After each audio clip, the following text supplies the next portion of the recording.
Alright, what's going on guys, FaZe Kay here, and today I want to talk to you about aeroplanes. And as many of you know, I've been to MLG Anaheim, and I went there with Sprat. Me and him had to fly out. Altogether, I probably spent about 24 hours on a plane. That's a lot of time on a plane to be spending within 1 week. And on the way back, this is one thing that, I don't know if it bugs you guys, but on a plane, it's bad enough being stuck within like a 1 by 1 meter radius, like 30,000 feet above the air, in like an oxygenized, like compressed thing. But then when someone reclines their chair as far back as it can like physically go, and the worst part wasn't even that I honestly didn't mind about space. It was the fact that I was watching a program on the screen in front of the TV. She put the seat back so far that my screen, the brightness, couldn't go up like far enough for me to be able to actually see the screen. So I had to go like this.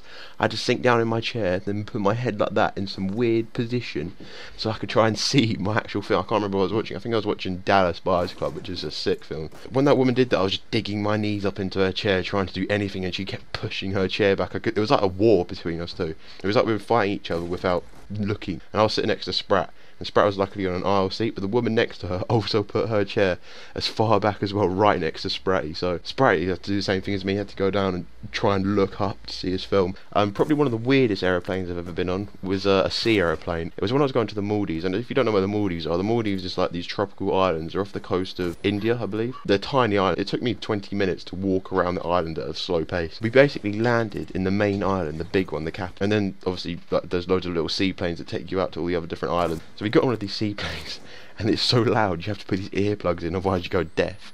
And this plane landed in the middle of the sea. I was just looking around, and I was like, alright, where's the island? I was just looking, there was no island. All I saw was a wooden dock. It didn't have no batteries around then. It was literally like a wooden plank, basically in this ocean in the middle of nowhere. And the plane took off and left me, my mum, my brothers, and all these other people who were going on holiday to the same island as us. We were just looking at each other like, what the fuck?